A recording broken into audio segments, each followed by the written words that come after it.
समझ नहीं आता है कि इंडिया के पीछे एक चीज लेके सब पड़ जाते हैं। हाँ। तुम लोग रशिया से तेल क्यों खरीद रहे तेल हो? क्यों तेल भाई- क्यों खरीद और भाई वो जहाँ उन्होंने अपनी इंडिया जो की- इकोनॉमी है वो उसको नहीं चलाना अब। ये मेरी ना प्रशांत धवन सर की one of the favourite episode है। इंडिया की एक इमेज थी, एक इम्प्रेशन था, जिसकी वजह से रशिया ने जो है ना वो ये डर गया कि अगर इंडिया के साथ मेरे ये रिलेशन खराब हो गए तो कल को वो हमसे तेल नहीं खरीदेगा। इसराइल भी इंडिया से थोड़ा डरता है। डरता है। उसको भी पता है कि यार इंडिया को आंखों में आंखें मिला के नहीं देखना है। Hi, welcome back to our YouTube channel. मैं हूं जवेरिया सिद्दीकी, मेरे साथ हैं और मैं हूँ फैसल हरल। और हमारे साथ हैं अलीजा, भाई। बात हो रही है प्रशांत धवन की और अलीजा कुछ कहना चाह रही है। किसको देख रही हो आजकल आप? अलीजा जो है ना वो सर प्रशांत धवन की फैन वीडियो से हो गया। हम बहुत ज्यादा हाँ। इम्प्रेस थे और बहुत सारा हम नॉलेज और अपना कंटेंट जो है वहां से देखते थे। तो अब अलीजा जो है उनको भी हमने वीडियो दिखाई है ना, तो उसके बाद जो है ना अलीजा भी सर तो प्रशांत अलीजा क्या धवन के नहीं, बहुत बड़ी हाँ, फैन हो मुझे गई। ये बताओ क्या डिफरेंस फील हुआ प्रशांत धवन की वीडियोस में और बाकी जितनी भी वीडियोस होती हैं उनमें? बाकी वीडियो जो सी होती है ना, मैं आपको बताती हूँ, वो टॉपिक से रिलेटेड है। ये हुआ, इसमें ऐसे ऐसे हो गया। अब ये जो वीडियो, अब इसके पीछे बैकग्राउंड नहीं हमें पता। अब जब तक बैकग्राउंड करना ना पता हो तब तक वीडियोस के साथ इंसान जुड़ता नहीं है। हाँ। इनकी वीडियोस में मैंने देखा कि पीछे से बैकग्राउंड भी है, आगे वो इनके शफात भी बताते हैं कि आगे ये पॉसिबिलिटीज अच्छा, है। चाइना ये कर सकता हाँ, है, रशिया रशिया ये, हाँ। हाँ, और तो हम रिसर्च ये- जो है ना, रिसर्च अच्छा। वो बहुत तगड़ी होती है हाँ, विद बहुत ज्यादा। रेफरेंस विद हाँ। प्रूफ। खैर बहुत मजे की। अब ये देखते हैं कि एक बहुत बड़ी वीडियो आई है। अच्छा, मुझे ना काफी अरसे से हम लोगों को पता है कि रशिया और यूक्रेन की आपस में बन नहीं रही है और वॉर उनके चल बीच रही ना है। वॉर हाँ। चल रही है। लेकिन India stopped Russia from using nuclear bomb. मतलब रशिया न्यूक्लियर बॉम्ब यूज करने का सोच रहा था। हाँ। मतलब हो सकता है। ऑन द फर्स्ट प्लेस ये बात इतनी अजीब है और यहाँ पे इंडिया का इतना बड़ा रोल है। ये और- 2022 और ये है। बहुत बड़ा रोल है और इंसानियत के लिए, ह्यूमैनिटी के लिए ये बहुत बड़ा रोल है। मैं तो ये टॉपिक सुन के ही मुझे हुआ था कि यार इंडिया ने इतनी बड़ी चीज कर दी है कि आपने रोका है उसको। अब ये वीडियो के अंदर डिटेल में हम देखते हैं कि असल मामला है क्या, और फिर एंड पे आपको ओपिनियन बताएंगे हम अपनी। खैर शुरू करते हैं। नमस्कार and I welcome you all to Study IQ. मैं हूं Prashant Dhawan. Now usually CNN, US media outlet CNN जो आप कह सकते हैं ना सिर्फ USA का, दुनिया का सबसे बड़ा न्यूज आउटलेट है। इंडिया के बारे में ज्यादातर पॉजिटिव न्यूज पब्लिश करते नहीं है, मगर रिसेंटली इन्होंने खुल के कहा है कि इंडिया ने प्राइमरली प्राइम मिनिस्टर मोदी ने जब इंटरवेंशन करी उसी के बाद रशिया ने अपने प्लान्स चेंज किए और न्यूक्लियर बॉम्ब को यूज करने का जो प्लान है इसे ड्रॉप कर दिया था। यहाँ पर आप देख पाएंगे article, India's intervention made Putin abandon होता है छोड़ देना use of nuclear weapons in Ukraine. नहीं तो रशिया अपनी तरफ से काफी हद तक तैयार था ना। इसके बारे में आपको बहुत सारे आर्टिकल इंसानियत मिलेंगे, का जान मगर जानी जो थी। मेन रिपोर्ट है CNN की ये मैं आपको दिखाना चाहता हूँ। बहुत इंफॉर्मेटिव है और इससे ना हमको एक बहुत अच्छा आइडिया लगता है कि आज के समय इंडिया की पोजीशन क्या है, जियोपॉलिटिकल ऑर्डर में इंडिया की इंपॉर्टेंस बिल्कुल क्या है। काफी बार यूक्रेन के विषय में यूरोप में इंडिया की आलोचना की जाती है कि इंडिया ने उतना नहीं किया यूक्रेन के लिए जितना करना चाहिए था, जबकि वेस्टर्न मीडिया आज के समय खुद ही कह रहा है कि इंडिया ने लिटरली यूक्रेन को न्यूक्लियर बॉम्ब से बचा लिया था। अगर इंडिया इंटरवेंशन ना करता तो हो सकता है एक बार को पुतिन न्यूक्लियर वेपन्स यूज कर लेते। नाउ इस रिपोर्ट की जो मेन हेडलाइन है यहाँ पे आप देख पाओगे, CNN के कॉरेस्पॉन्डेंट कह रहे हैं कि बिल्कुल यूएस तैयार हो चुका था 2022 में एक पोटेंशियल रशियन न्यूक्लियर स्ट्राइक के लिए इन यूक्रेन। अब यहाँ पे आप अगर सोच रहे हैं कि यूएसए को क्या प्रिपरेशन करनी थी, देखिए इसके बारे में कई रिपोर्ट्स पब्लिश हो चुकी है कि यूएसए के कई फॉर्मर सोल्जर्स या फिर कई सोल्जर्स अनऑफिशियल तरीके से यूक्रेन में मौजूद हैं।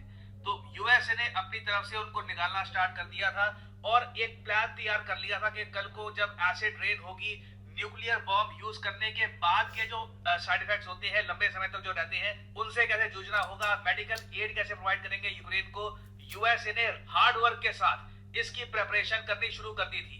अब यहाँ पे आपका सवाल आएगा कि 2022 में ऐसा क्या हो गया था कि एक बार को रशिया ने न्यूक्लियर वेपन्स यूज करने का सोच ही लिया था। देखिए 2022 से लेकर 2023 की जो शुरुआत थी रशिया के लिए एक बहुत ही कठिन पीरियड था। कंपैरेटिवली अगर मैं बोलूं आज के समय रशिया एक बहुत स्ट्रॉन्गर पोजीशन पे है। इसका एक बड़ा रीजन ये भी है कि इजराइल हमास की वॉर की वजह से ना यूएसए के बहुत सारे रिसोर्सेज अब बढ़ गए हैं। यूएस अब उतना फोकस नहीं है यूक्रेन वॉर पर यूक्रेन पे नहीं कर जितना रहा है। एक टाइम पे हुआ नहीं, करता था। कर क्योंकि रहे हैं, आप मतलब 2022 divide हो गए के आसपास resources। देखो ना, तो यूक्रेन की सेना इतनी तेजी से आगे बढ़ रही थी कि एक बार को लग रहा था कि जो रशिया का ऑक्यूपाइड खेरोसान रीजन है, जो रशिया ने कब्जा रखा है यूक्रेन का रीजन खेरोसान, इसे यूक्रेन वापस ले सकता था। ये एक बहुत ही बड़ी पॉसिबिलिटी लग रही थी। उसके अलावा आपको याद यही होगा वजह। प्रिगोजिन के बारे में। प्रिगोजिन पुतिन के बावर्ची थे। रशिया की जो अनऑफिशियल आर्मी है वैगनर ग्रुप, उसको लीड कर रहे थे यूक्रेन में। उन्होंने भी बगावत कर दी थी, अपने टैंक्स मॉस्को की तरफ मोड़ लिए थे। तो रशिया काफी प्रेशर में था। व्लादिमीर पुतिन जेन्युइनली बहुत ज्यादा गुस्सा थे और इस टाइम ना एक बार को एंटिसिपेट किया जा रहा था कि रशिया एक बार को अपना जो न्यूक्लियर वेपन प्रोग्राम है इसका यूज कर लेगा और एक टैक्टिकल न्यूक्लियर बॉम्ब यूक्रेन में ये एक्सप्लोड कर देंगे। जहां तक बताया जा रहा है कोई ऐसा नहीं है कि बड़े स्केल पर कीव पर ये बॉम्ब एक्सप्लोड करने वाले थे। रशिया प्राइमरली यूक्रेनियंस को डराने के लिए एक टैक्टिकल न्यूक्लियर वेपन यूज करने वाला था और अक्टूबर 2022 में रशिया ने इसके इंडिकेशंस यूएस, फ्रांस, यूके समेत कई कंट्रीज को दे दिए थे। यहाँ पे आप देख पाओगे इस आर्टिकल में लिखा है कि अक्टूबर 2022 में रशिया के जो रक्षा मंत्री हैं सर्गेई शोइगु, इन्होंने लगातार फोन कॉल्स किए यूएस को, यूके को, फ्रांस को, टर्की को और ये कहा कि देखिए कीव मतलब कि यूक्रेन की कैपिटल, यहाँ से एक डर्टी बॉम्ब का अटैक हो सकता है रशिया पर और अगर रशिया को कंफर्मेशन मिल गई कि ये अटैक होने वाला है तो उससे पहले रशिया ही एक टैक्टिकल न्यूक्लियर वेपन यूज कर सकता है। तो ये जो कंसर्न था ना लगातार बढ़ा हुआ था और यूएस ने उस वक्त इंडिया समेत चाइना को भी ये कहा कि प्लीज रशिया को समझाइए टैक्टिकल न्यूक्लियर वेपन यूज ना कर ले, इससे वॉर कहीं और ही चली जाएगी। यहाँ पे आप देख पाओगे सीएनएन ने अपने आर्टिकल में ही कहा तो है वर्ल्ड वॉर कि 3 का US सिनेरियो sought to बन देना enlist था। the help of non allies। हमारा देश इंडिया एलाई नहीं है यूएसए का। एलाई होता है ऑफिशियल फ्रेंडली कंट्री। जिस तरीके से फ्रांस एलाई है यूएसए का, यूके एलाई है, हम लोग नॉन एलाई कैटेगरी में आते हैं। तो यूएसए ने हेल्प मांगी चाइना और इंडिया दोनों की और ये कहा कि आप प्लीज डिस्करेज करिए रशिया को कि ऐसा अटैक ये ना कर दे। और यहाँ पे आप देख पाओगे यूएसए के एक सीनियर एडमिनिस्ट्रेटर इस बात को एक्सेप्ट कर रही है कि one of the things we did was not only message them directly but strongly urge them, हमने उनको गुहार लगाई कि प्लीज अच्छा, आप रशिया इसमें से एक और लगातार बात ये हो बात सकती करिए है कि उनको इनकी ये अगर वो बात बात ना माने तो समझाइए ट्रेड इफेक्ट हो कि सकती है। न्यूक्लियर वेपन्स यूज ना हो जाए। और उसके बाद यूएस ऑफिशियल्स ने ये कहा कि जो आउटरीच और पब्लिक स्टेटमेंट थी चाइनीज लीडर शी जिनपिंग की और Indian prime minister Narendra Modi ji की, इससे क्राइसिस काफी हद तक अवॉइड हुआ। नाउ शी जिनपिंग ने कोई खास पब्लिक स्टेटमेंट दी नहीं थी। पीएम मोदी की जो एक स्टेटमेंट थी ये बहुत इंपॉर्टेंट थी कि this is not an era of war. इसकी वजह से बहुत ज्यादा प्रेशर आया रशिया पे क्योंकि रशिया को ये पता था कि इन पर सैंक्शंस ऑलरेडी लगे हुए हैं। इंडिया चाइना ने अगर कल को अपनी मार्केट का एक्सेस रशिया के लिए बंद कर दिया ये कहकर कि आपने तो अपने से छोटे कंट्री पर जिसके पास न्यूक्लियर वेपन थे भी नहीं उस पर आपने टैक्टिकल न्यूक्लियर बॉम्ब यूज कर दिया, उसके बाद रशिया बहुत ज्यादा आइसोलेट हो जाता। इंडिया चाइना ने एक बात क्लियर कर दी थी कि ये न्यूक्लियर वेपन्स का यूज एक्सेप्ट नहीं करेंगे, तो रशिया को मजबूरी में अपना प्लान चेंज करना पड़ा। और सबसे ज्यादा अजीब बात मुझे पता है क्या लगती है दुनिया के बारे में, दुनिया इतनी अनफेयर है और मुझे पर्सनली आप मुझसे पूछे ना, ह्यूमैनिटी की सबसे बड़ी कमजोरी अगर आप उससे पूछे तो वो रेसिज्म है, नस्ल भेद। ये जो रेसिस्ट मेंटालिटी है ना आज भी यूरोप में एग्जिस्ट करती है। आप सोच कर देखिए इंडिया चाइना ने लिटरली यूक्रेन को न्यूक्लियर बॉम्ब से बचा लिया। ये बात अगेन अमेरिकन मीडिया खुद कह रहा है। उसके बाद भी ना 2023 जब आया तब ज़ेलेंस्की के जो एड है, जो इनके मेन एडवाइजर हैं मिखाइलो पोडोलियाक, इन्होंने एक इंटरव्यू के दौरान ये कह दिया था कि जी इंडिया और चाइना के लोग ना इंटेलेक्चुअली काफी कमजोर लोग हैं, इनको समझ नहीं आती चीजें, स्पेशली मॉडर्न वर्ल्ड की जो अंडरस्टैंडिंग है इन कंट्रीज में है नहीं। В чем проблема Индии, Китая и так далее? Проблема этих стран в том, что они не анализируют последствия собственных шагов. Слабый интеллектуальный потенциал этих стран, к сожалению. Да, они вкладываются в науку. Да, Индия послала сегодня луноход, да, и уже ездит по поверхности Луны, но это не говорит о том, что эта страна точно понимает, что такое современный мир. Эти страны сегодня на этой войне зарабатывают, эффективно зарабатывают, точно так же, как Турецкая республика. И это, в принципе, национальные интересы. Красиво звучит. Мы соблюдаем потребности наших национальных интересов. Ну, получат они возможность купить дешевле сырье. कमाल है वैसे अपने आप में कि यूक्रेन की लिटरली इतनी बड़ी हेल्प करने के बाद भी ऐसी स्टेटमेंट्स इनके लोगों की तरफ से आई है। और हमारे विदेश मंत्री जब भी यूरोप में जाते हैं, किसी भी कंट्री में जाते हैं ना, तो कोई ना कोई यूक्रेनियन रिपोर्टर या फिर प्रो यूक्रेन रिपोर्टर एक सवाल पूछता ही है कि आप मतलब इंडिया ऑयल क्यों परचेज करता है रशिया रशिया तो से। हमें समझाना पड़ता है कि वही, नहीं, ये रशिया से ऑयल क्यों logic परचेज क्या है। करता है। और it's really sad, overall it's really sad. और मैं उम्मीद करता हूं कि इस न्यूज को आप सर्कुलेट करोगे, आप सोशल मीडिया पे इसके बारे में बात करोगे कि ये इंडिया का रोल है। मैं आपको बता दूं, हम इंडिया की जो इंपॉर्टेंस है जियोपॉलिटिकल फील्ड में, इसे इतना डिस्कस करते नहीं है जितना डिस्कस करना चाहिए। तो please share this Geopolitics article में की इंडिया फॉर्म को में, discuss किसी भी करना फॉर्म में बहुत सोशल जरूरी मीडिया में एक बार को शेयर करिए कि ये इंडिया ने किया था यूक्रेन के लिए। और इस बात को अमेरिकन मीडिया भी, CNN भी अपनी रिपोर्ट्स में Appreciate कर रहा है। बुक्स पब्लिश हुई है इसके बारे में, ये मैं आपको ऐसे दिखा सकता हूँ। ये बिजनेस इसको इनसाइडर बार-बार कंफर्म करते पे आया हैं। हुआ So है। this is the positive impact India has on the entire world. तो ये है आज इस वीडियो का। Thank you for listening and as I always say, may the gods watch over you. जी अच्छा जवेरिया, गॉड ये बात इसमें ये एंड पे जो उन्होंने दिखाया ना वो वीडियो एक क्लिप सा दिखाया, उसमें वो कह रहे हैं कि इंडिया एक मॉडर्न वर्ल्ड नहीं है।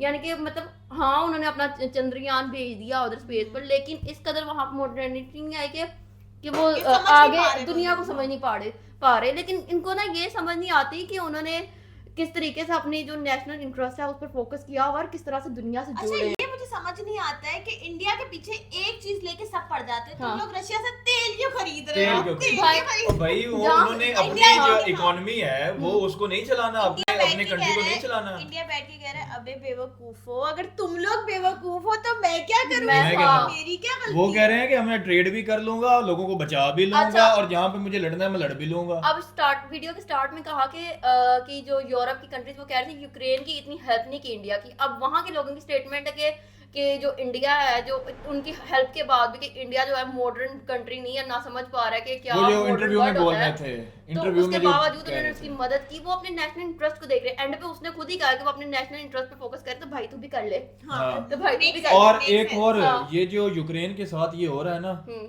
इसके पीछे अमेरिका है। हम्म। ये आज यूक्रेन इस तरह नुकसान किया ना यूक्रेन ने अपना, रशिया के साथ मसला क्रिएट करा मसला के क्रिएट करके ये अब- करवाया यूएसए ने था। और जब हो गया, जब जंग शुरू हो गई तो तो भाई नहीं। पीछे चले गए। सपोर्ट तो कर रहा है वो यूएस हाँ। यूएस अच्छा यूक्रेन बीच में को। मसला ये वो भी तो है ना, फलस्तीन और इजराइल की वॉर भी तो है ना। मेरी Resources बात divide हो सुनो गए। कि यूएस जो है, यूएस यहाँ से यूक्रेन को सपोर्ट कर रहा है, अपनी वेपनरी वगैरह सेंड कर रहा है, जो हाँ। भी मिसाइल्स हैं, जो भी टैंक है वो Equipment भेज सारे दे रहा रहे है हैं। भेज रहा है। लेकिन एट द सेम टाइम उसको इसराइल को भी वहां पे सपोर्ट करना है, उनको भी प्रॉपर ये। लेकिन इसराइल तो खुद भी काफी ऊपर है, तो उसको पता है कि इसराइल और यूएस का काफी ज्यादा लिंक है as compare to Ukraine and US. तो ये पाकिस्तानी जो है वो भी लीडर्स अपने हैं, इनको national ये interest शर्म को नहीं देख रहे हैं। आती कि हाँ। ये यूएसए को कह के इसराइल के थ्रू अपने फलस्तीन की जो है वॉर रुकवा लें। हाँ। ये डिप्लोमेटिक स्टेप्स नहीं ले सकते। हाँ, ये मैं- ये फलस्तीनियों का सिर्फ हमदर्दी ही करना हाँ। चाहते हैं। अगर उनसे प्यार है, हमें उनकी वीडियोस देखते हमें तकलीफ होती है। क्या ये यूएसए कितनी मानते हैं? वही यूएसए को मैं कह कह के रही हूँ। इसराइल को कह के फलस्तीन में जंग बंदी करानी लेकिन आप चाहिए एक चीज इनको। नोट करें, आप एक चीज नोट हाँ। करें, हिंदुस्तान टाइम तो यहाँ पे वो नहीं आती ना, वो तो हमने वो लगाया हुआ, हर चीज को हमने बैन किया हुआ है कि पता ना हाँ। लग जाए कि दुनिया क्या कर रही क्या है, कर कितनी रही आगे है। जा रही है। लेकिन मैंने हिंदुस्तान टाइम का मैंने जाके देखा, वो इतनी ज्यादा पोस्ट वगैरह कर रहे होते हैं इस वाली पूरी वार में कि इसराइल की भी बात करते हैं, फलस्तीन को सपोर्ट करते हैं, लेकिन हमास के बारे में बात होती है, हर न्यूज चल रही होती है पूरा दिन। हिंदुस्तान टाइम पे ना ये इस पे वो लगे रहते हैं, लेकिन on the same time Pakistan का जितना भी मेन स्ट्रीम मीडिया है बात नहीं करता बिल्कुल भी। एक बात आध नहीं हेडलाइंस करता। में देखो ना, हाँ। एक आध हेडलाइंस दिखा देंगे, इतने बंदे जो है ना वो फलस्तीन में जो है वो शहीद हो गए शहीद हो हैं, गए, ये हाँ। हो गया वो हो गया। ओ भाई क्या कर रहे हो आप? इस वक्त आप सबसे अच्छा। फलस्तीन के लिए आपने जो प्रैक्टिकल स्टेप लिया क्या है अभी तक? जिस तरह आप इंडिया- यूएसए हाँ। से कह के इसराइल को नहीं रुकवा सकते। और आप इनको भी छोड़ो, आप बाकी दूसरा जो वर्ड है जो जिनको कहते हैं OIC, हमारा इस्लामिक कंट्रीज हैं, हम ये हैं, हम वो हैं, Organization, हमारे में जो है Economic इत्तेहाद बहुत है, Corporation। ये इतने कंट्रीज भी मिल के फलस्तीन को तो बचा नहीं पा रहे। पाकिस्तान की देखे ना जिस तरह से वो इंडिया की बेचारे image है। डेली बच्चे औरतें सारे डेली वहां पे जो है ना वो लाशें गिर रही हैं और इनको अभी तक कोई एहसास नहीं एक है। और बात, एक ना अपनी इमेज होती है पाकिस्तान, इंडिया की एक इमेज थी, एक इम्प्रेशन था, जिसकी वजह से रशिया ने जो है ना वो ये डर गया कि अगर इंडिया के साथ मेरे ये रिलेशन खराब हो गए तो कल को वो हमसे तेल नहीं खरीदेगा। पाकिस्तान में इस तरह की चीजें नहीं होती, पाकिस्तान तो सिर्फ पॉलिटिकल क्राइसिस पर इस चीज पर ये बात होती है, जवेरिया पाकिस्तान मेरी अगर आप बात से develop- एग्री करोगे, हाँ। ये तब होता है जब आपकी अपनी वर्थ होती है। हाँ वही तो कह रही हूँ, जब पाकिस्तान जब अब डेवलप नहीं है। रशिया को पता है कि इंडिया का गुस्सा होना हमारी इकोनॉमी के लिए नुकसानदेह है, तो वो अब उसकी बात मानेगा। रशिया ने अपने अब नेशनल इंटरेस्ट को देखा। अब एक हाँ। कंट्री है उसका, यार ये क्या कर लेगा मेरा, हाँ। क्या है ये? इससे अपना तो हो नहीं रहा, ये हाँ। मुझे क्या धमकी अगर यही यार तो क्या मैं statement- तेरी बात नहीं सुन रही। नहीं। तो इसलिए हाँ। इंडिया ने अपनी वर्थ बनाई और यही हम कहते हैं कि पाकिस्तान को अपनी वर्थ बनानी लेकिन आप चाहिए। देखें इंडिया इतना डिप्लोमेटिक वो कंट्री है, वो वहाँ पे फलस्तीन को भी वो सपोर्ट प्रोवाइड कर रहे हाँ। होते हैं, चीजें वगैरह यहाँ से टैंक्स एड वगैरह हाँ। जा रही होती है ह्यूमैनिटी की बेसिस पे, ह्यूमैनिटी के ग्राउंड अच्छा, उन्होंने वेपनरी की शिपमेंट को भी तो रोका था ना। उन्होंने रोका हाँ। था, उन्होंने इसराइल को उसको रोका था, यानी इसराइल भी इंडिया से थोड़ा डरता है, डरता है। उसको भी पता है कि यार इंडिया को आंखों में आंखें मिला के नहीं देखना है। यूएस को तो वो कर देता है कि तू मुझे सपोर्ट क्यों नहीं कर रहा है अभी, फिर क्योंकि वो यूएस से तो इजराइल समझो एक ही चीज है। हाँ वो तो ऐसे समझो दो भाई हैं, और जितनी भी ये कत्लो गरब दुनिया में हो रही है ना, इसके पीछे जो है ना वो यूएसएस की पुलिसेस हैं। हाँ, मतलब कि ये क्या है, कुछ कंट्रीज मानते नहीं है, इंडिया नहीं मानता, पाकिस्तान मान जाता है। अफगानिस्तान में क्या किया यूएसए ने, इराक, लेकिन ईरान। आपको लगता है कि रशिया बहुत ज्यादा एग्रेसिव है, जो रशिया ने ये बात की है कि हम न्यूक्लियर बॉम्ब जो है वो गिरा देंगे। आपने ये वीडियो अच्छा देखा? ये भी एक सेकंड, आपने अच्छा, हर हाँ। चीज की ना दो स्टोरियां होती हैं। अब रशिया जो है, रशिया की अपनी स्टोरी है। अब रशिया की अपनी स्टोरी है, वो कहते हैं कि हमें इनसे खतरा है, ये यूक्रेन लेते से, हाँ, यूक्रेन ये ले यूक्रेन जाएंगे। के पास तो न्यूक्लियर पावर सिक्योरिटी थ्रेट्स है ना। नहीं उनके पास तो वो न्यूक्लियर यूक्रेन के पास यूएसए का सपोर्ट नहीं वो है। है, वो उनको होता है कि अच्छा, अगर जिस यही तरीके से चीजें वहाँ पर यूएसए वो ने वेपनरी कर रहे हाँ। वो कह रहे हैं 2022 और 23 के एंड पे एक सेकंड 2022 के एंड पे जो है वो उनका जो यूक्रेन की जो फोर्स थी वो बहुत ज्यादा हावी हो गई थी उन पर। हाँ, इसलिए ये और press उन्होंने था, कहा था और कि उन्होंने- हमें रिसोर्सेज से हाँ। पता चला कि वो हम पे कुछ करने लगे हैं। और दूसरी वो बात है डिफेंस कि सिस्टम में भी उनकी सारी अपनी चीजें जो होती हैं। मिलिट्री के जो कैंप था वहां पर यूक्रेन में उनके अपना उन्होंने बगावत कर दी थी, जिसकी वजह से उन्होंने आगे सोचा कि अब हम लेकिन उन पर हमला कर आपको देंगे। ये हम हाँ। सब एग्री इस चीज पे करेंगे कि इंडिया की बहुत कि वो जैसे strong भी है, जो भी है, जहां जहां वार है वो रुकनी चाहिए। वो बिल्कुल। क्या रहा है, इंसानियत का खून हो रहा है, मसला है ह्यूमैनिटी और का। इंडिया इसको चीज को बड़ा सपोर्ट कर रहा है कि नहीं रुकना चाहिए, सब रुकना कुछ चाहिए। रुकना चाहिए हर चाहे यूक्रेन और रशिया का मसला है, चाहे इजराइल और फलस्तीन का है, चाहे दूसरी तीसरी कंट्रीज का है, चाहे और यमन इसमें जो देश मैं- का है। मसला ये है कि अब पूरे वर्ल्ड को बैठना पड़ेगा। मैं एक और अलार्मिंग सिचुएशन मुझे नजर आ रही है, क्योंकि मैं जियो पॉलिटिक्स और वर्ल्ड काफी पॉलिटिक्स cover पे करता थोड़ा हूँ। सा देखता रहता हूँ, हल्का ग्रिप फुल्का है। मुझे नॉलेज है। अगर ये किसी ने छोटी सी गलती कर दी तो न्यूक्लियर वॉर हाँ, या इधर थोड़ी सी या हाँ। इनसे सिचुएशन आउट ऑफ कंट्रोल हो गई। जैसे वर्ल्ड वार 2 में 1-2 लड़े थे, लड़ते लड़ते 50-100 लड़ पड़े थे ना, अलायंस साथ हो जाते हैं फिर ना। क्या होता है, फिर मजबूरियां बन जाती हैं। अब क्या है, अब Alliance। जैसे चाइना का पैसा मिसाल के तौर पे पाकिस्तान में पाकिस्तान में लगा लगा और पाकिस्तान के ऊपर कोई जंग कर दे, तो चाइना पाकिस्तान के साथ लग जाएगा, उसका जो मुखालिफ है वो दूसरे के साथ लग जाएगा, वो कहेगा अच्छा जी मेरा भी इतना सारा कुछ है, मैं भी इसके साथ लग जाता हूँ, बच जाएगा। तो ये करते करते करते वो 40-50 कंट्रियां ब्लॉक्स बन जाएंगे, ब्लॉक्स ब्लॉक्स, बन हाँ। जाएंगे। और ये अगर पूरी वर्ल्ड में, इसमें इंडिया का बड़ा इंपॉर्टेंट रोल है, इसमें चाइना, यूएसए का, इन 3 कंट्रियों का बड़ा इंपॉर्टेंट रोल है। यूएसए को तो ये लग रहा है ना कि मैं सारी जिंदगी सुपर पावर रहूंगा, लेकिन अगर ये इस तरह जंगें और ये सारा वर्ल्ड वार वाला सीन हुआ ना तो यूएसए भी गिर सकता है। इस तरह भी हो सकता है कि ये सारे मिलके चढ़ यूएसए पे जाएं, तो कि और इसी की जिस वजह से तरीके हर जिस फसाद की तरीके जड़ से आ रही एक है। और बात, जिस तरीके से चाइना जो है ना उसकी इकोनॉमी बढ़ती जा रही है ना, तो यूएसए इंडिया की हेल्प करके उसको चाइना के मुकाबले खड़ा कर रहा है। और यहाँ पे देखें, इंडिया और चाइना दोनों ने मिलके जो है क्या वो क्या क्या बोला है, दोबारा बोला कौन किसकी हेल्प कर रहा है? यूएसए जो है ना अब इंडिया की इतनी सपोर्ट पे बात करे, जैसे सीएनएन में उन्होंने कहा कि इतनी सपोर्ट पे कोई बात नहीं करता इंडिया की, जिस तरीके से अब उन्होंने की है। नहीं, I think तो उनका- मुझे ऐसा लगता है कि जो इंडिया जो है ना, इंडिया को चाइना के खिलाफ मतलब एक वेपन के तौर पर नहीं, खड़ा किया जा रहा है, मेरी जिस बात तरीके से सुनो। चाइना जो है ना यूएसए की इकोनॉमी को काटने वाला है।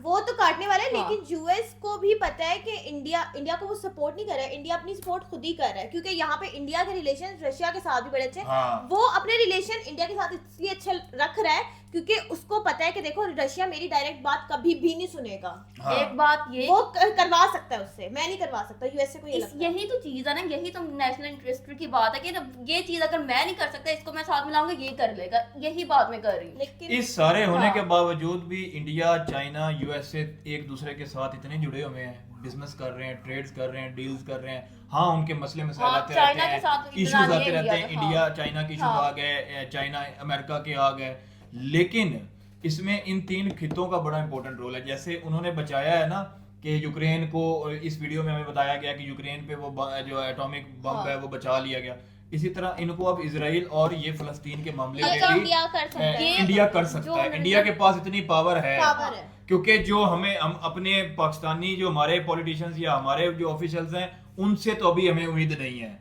हमें ये है कि इंडिया जो है वो चाइना इंडिया ये दोनों मिलके एक हाँ, बीच में pact एक बना सकते हैं हाँ कुछ। थर्ड पार्टी का रोल अदा करके ये चीज रुकवा सकते हैं। क्योंकि यूएस से तो हो नहीं रहा। यूएस से तो चाह रहा है अच्छा, जंग चलती रहे US क्यों? का- क्योंकि यूएस से इसलिए जंग चलती रहे कि यार मेरी हर जगह बिकते हैं। ये पाकिस्तान और इंडिया के जो इश्यूज आते हैं ना इसमें भी यूएसए का बड़ा बहुत प्लान है। उसको पता है कि ये अगर दोनों ये लड़ते दोनों रहेंगे लड़ते तो रहेंगे मैं बादशाह चौधरी रहूंगा, बनता हाँ, रहूंगा, मैं इनके ऊपर सरदारी मैं इनको करता कहूंगा रहूंगा। कि नहीं नहीं आप दोनों ऐसा करो, ये मसला मत करो, कोई ट्रीटी कर लो आप लोग हाँ। अपने आप को। अब इंडिया को पता लग गया इंडिया खुद ही नहीं लड़ता है पाकिस्तान के हाँ। साथ। उसको पता है कि यूएस का वो एक aim इंडिया है। तो सिर्फ और सिर्फ तरक्की की तरफ निकल गया। हाँ, वही वो सौ तो बातों की चला एक गया बात कि हमने national interest इकोनॉमी पे focus हाँ है। वो अपने मुल्क का सोच रहे हैं। हमें एज अ पाकिस्तानी अपने पाकिस्तान का सोचना चाहिए। हमें चाहिए हमारे पाकिस्तान के लिए बेहतर क्या है। हम अभी ये सोचना किसने है? जिनके पास पावर है। अब वो पावर कहाँ पे है? वो अपना ना सोचे, हाँ। वो पाकिस्तानी अवाम का सोचे, पाकिस्तानी मुल्क का सोचे, पाकिस्तानी इकोनॉमी का सोचे। पाकिस्तानी अगर इकोनॉमी स्ट्रांग होगी, पाकिस्तान का जो वर्थ अच्छी होगी, लोगों में पॉजिटिविटी आएगी, एजुकेशन सेक्टर बढ़ेगा, फिर देखना इनकी भी सुनी जाएगी। इनकी सुनी इसीलिए नहीं जाती कि ये तो खुद गिरे हुए हैं। पाकिस्तान को इस तरह और खुद स्ट्रांग करना है। पाकिस्तान इस वक्त रशिया क्यों बात करेगा अभी पाकिस्तान से? नहीं करेगा, नहीं करेगा, नहीं करेगा। और उसके इतने अच्छे लिंक हैं तो वो उनको सुनेगा। ये पता है कि इनकी जो पॉलिसी है इन पे इनका कंट्रोल ही नहीं है, तो मैं किससे बात करूं? ये तो डिक्टेशन लेते हैं, ये तो कहीं से ऊपर से ऑर्डर आए तो वहां से भाई मानते ये हैं। आजाद फॉरेन पॉलिसी नहीं ना इनकी, इन पर दबाव है। हाँ। आजाद फॉरेन पॉलिसी हाँ। ने बिल्कुल सही बात की है। खैर आप बताएं कि आपको ये वीडियो कैसी लगी है? भाई ये वीडियो प्रशांत अच्छा धवन एक की- और बात, इसमें हाँ। नरेंद्र मोदी जी की ये जो स्टेटमेंट थी ना, एक कम्युनिकेशन का बड़ा बीच में एक फैक्टर होता है कि जिस तरह से उन्होंने कहा this is not era of war, कितना स्ट्रॉन्ग मैसेज दिया है कि बहुत जंग बहुत नहीं वैलिड करनी, एलिजा ने खून पॉइंट तो जंग उठाया नहीं करनी हाँ। वरना। बहुत इसने हाँ। वैलिड पॉइंट उठाया कि है। This ये is जो not the इरा era. है ना, हाँ, ये वो- इरा है खुद को इकोनॉमिकली अगर बेहतर। वॉर हाँ, हुई तो वो- फिर सब खत्म हाँ, होगा। बड़ी वॉर प्यार हुई से ना, जंग नहीं करनी वॉर उनको। हमेशा हाँ। जो है वो पीछे की तरफ ले जाती है, बिल्कुल। इंसानियत का 50 खून साल कराती पीछे, है। पता नहीं कितने साल पीछे चला वो जाता है। इंसानियत का खून कराती है, और सबसे ज्यादा तकलीफ होती है जब इंसानियत का खून बहता है। इंसानियत की बात कर रहा हूँ, वो कहीं पे भी हो सकती है, वो यूक्रेन में बहे, फलस्तीन में बहे, कहीं पे भी बहे, किसी इंसानियत और का खून नहीं अब बहना ना चाहिए। अब ये न्यूक्लियर पावर के बाद अब किसी का फायदा नहीं है जंग में, हाँ, किसी का कोई किसी फायदा का फायदा नहीं है। खैर आप बताएं कि आपको ये वीडियो कैसी लगी। और हमने ना डिफरेंट ओपिनियंस दिए। मैंने डिफरेंट ओपिनियन है, लीजा की डिफरेंट है, फैसल की डिफरेंट है, और देखें हम एक्सपर्ट्स तो हैं हाँ। नहीं, हाँ। तो मिस्टेक्स हो सकती हैं। अगर कोई मिस्टेक हो गई हो किसी की भी ओपिनियन में, तो वो आप हमें कमेंट बॉक्स में हमें करेक्ट कर सकते हैं कि ये गलत बोला है आपने, तो ये करेक्ट इन्फॉर्मेशन भी प्रोवाइड कर सकते हैं। लेकिन जितना हमें आइडिया है उतना हमें जो अपना हमारा बोलना नॉलेज हाँ। है, जितना हम हाँ। समझ सकते हैं, क्योंकि एक ओपिनियन है। एक ओपिनियन है। अब मेरी भी ओपिनियन है, ज्वेरिया की भी है, अलीजा की भी है, और देखने वाले या सुनने वाले की भी हो when it's सकती come है। to geopolitics तो बहुत ज्यादा नैरेटिव है। हाँ। कोई वहां से इंडिया रशिया को पसंद कर रहा है, कोई इंडिया यूएस के रिलेशन को पसंद कर रहा है, कोई किसी रिलेशन को पसंद कर रहा है। जियोपॉलिटिक्स के बहुत ज्यादा नैरेटिव्स होते हैं, और हर कोई अलग अलग तरीके से सोच रहा होता है कि यार ये अलाय अच्छा है, हर किसी का नजरिया अलग है। अलग सबका- होता हाँ, है, सबका और तो नजरिया उसकी ओपिनियन से अलग है। एग्री भी हो सकता है इंसान, डिसएग्री भी Disagree हो सकता है। बट आप बताएं आपको ये वीडियो कैसी लगी है, और इसका लिंक डिस्क्रिप्शन में डाल देंगे, आप जाके देखें। ये मेरी ना प्रशांत धवन सर की one of the favourite episode है, या वीडियो है, मुझे बहुत मजे की लगी है। और ये जो इंडिया ने किया है कि उन्होंने जंग रुकवाई है, मैं कहती हूँ भाई ये तो इंसानियत को इन्होंने बचा लिया है। ठीक ये है ना? एटॉमिक उन्होंने बम ये रुकवा तो जाना बात इंसानियत को बचा बात लेना, ये बिल्कुल। पुरानी थी 2022 काफी अच्छे से जंग। लेकिन इन्होंने ना ये बताया कि इंडिया की इमेज क्या है। जिस तरह से मैंने आखिरी बात की ना कि this is not era of war, जिस तरह से कि कितना इम्पैक्ट है इंडिया का दूसरी कंट्रीज पे कि वो ये जंग रोक सकते हैं। उन्होंने हथियार के इस्तेमाल से उनको रोक दिया। खैर अब तो यूएस भी कह रहा है, उसकी अपनी रिपोर्ट्स आ रही है, अपने आर्टिकल्स हाँ। आ रहे हैं कि इंडिया जो है वो पीस मेकर है, अमन लेकर आ रहा है। आप बताएं आपको वीडियो कैसी लगी है, लाइक करें, सब्सक्राइब करें और देखते रहें inside reaction. Take take care. Care.